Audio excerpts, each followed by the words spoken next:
Ha tentato di togliersi la vita in mezzo alle sue motociclette, quelle moto che fino a qualche anno fa erano proprio loro, la sua vita. Un gesto disperato fortunatamente confidato ad un amico, il quale ha avuto l'intelligenza di rallentare il suo proposito e fare intervenire i carabinieri.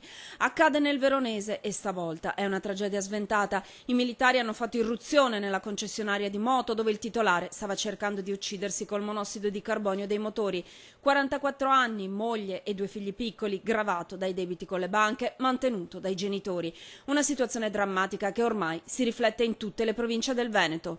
Quindi la porta abbiamo forzato e poi ovviamente questa è la sala giunta.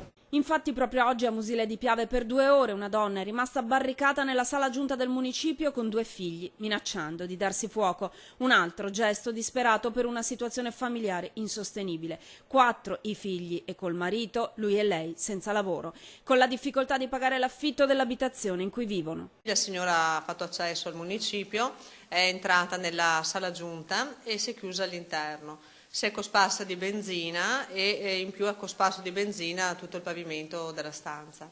Assieme a lei c'erano 2 figli. Carabinieri, vigili del fuoco e SUEM tentano di convincere la donna a desistere quando in tutto il piano superiore dell'edificio si propaga un fortissimo odore di benzina.